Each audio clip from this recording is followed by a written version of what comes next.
সালমান শাহ শুধু একজন ব্যক্তি নয়, সালমান শাহ রাষ্ট্রীয় সম্পদ ছিলেন। সেই রাষ্ট্রীয় সম্পদ রক্ষার দায়িত্ব ছিল রাষ্ট্রের। আপনারা জানেন, সালমান শাহর মৃত্যুর অল্প কিছুদিন আগে তিনি সাংবাদিক সম্মেলন করে তিনি তার নিরাপত্তা চেয়েছিলেন এই রাষ্ট্রের কাছে, কিন্তু রাষ্ট্র সেই নিরাপত্তা দিতে ব্যর্থ হওয়ায় এই অপ্রত্যাশিত ঘটনাটা ঘটেছে। আজ 29 বছর পরে 30 বছর চলছে, এই মামলার কোনো শুরু হয়নি। আপনারা জানেন, গত 20 তারিখে মহামান্য আদালত এটিকে হত্যা মামলা হিসেবে রায় দিয়েছে এবং সেই আলোকে রমনা থানায় মামলাও হয়েছে।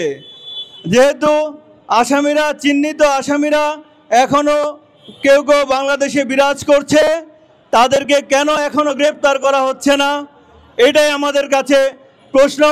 আপনাদের মাধ্যমে আমরা প্রশাসনকে জানিয়ে দিতে চাই, অনতিবিলম্বে এই চিহ্নিত আসামিদেরকে গ্রেপ্তার করা হোক, প্রয়োজনে তাদেরকে রিমান্ডে নিয়ে জিজ্ঞাসাবাদ করা হোক। আমি একটু মনে করে দিতে চাই, কোনো ঘরে যদি কোনো ব্যক্তি আত্মহত্যা করে মৃত্যুবরণ করেন, সেই ঘরে যে ব্যক্তি উপস্থিত থাকবে তাকে কেন জবাবদিহিতার আওতায় আনা হবে না? একজন মানুষ যদি পাশের ফ্ল্যাটে মারা যায়, পাশের ফ্ল্যাটের বাকি লোকজন কেন জানতে পারবে না?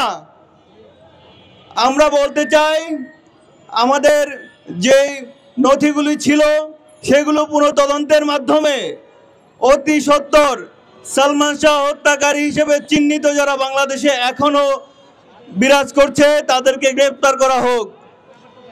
আমি বলতে চাই, সালমান শাহ মহানায়ক। কেন মহানায়ক?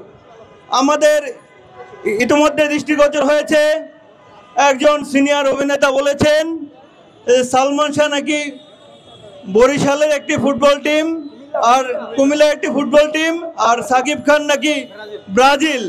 আমি মনে করে দিতে চাই, সাকিব খানের আইডল কে? সালমান শাহ। নায়কদের নায়ক কে? সালমান শাহ। সালমান শাহ বেঁচে আছেন আমাদের মাঝে, বেঁচে থাকবেন আজীবন। সালমান শাহ মাত্র 3.5 বছরে উনি যা করে দিয়ে গেছেন, যা দেখে গেছেন, তা এখনো স্মরণীয় হয়ে আছে এবং এতেই প্রমাণ হয় উনি মহানায়ক। একজন সিনিয়র পরিচালক, সিনেমা নির্মাতা, অল্প কিছুদিন আগে তাকে বলতে শুনেছি সালমান শাহ ভক্তরা নাকি পাগল। হ্যাঁ, আমরা পাগলামি করি, এই পাগলামিটাই আমাদের যোগ্যতা, এই পাগলামিটাই আমাদের ভালোবাসা। আর এই ভালোবাসার টানে সালমান হত্যার সুষ্ঠু বিচার না হওয়া পর্যন্ত আমরা থামবো না, আমরা ঘরে ফিরবো না।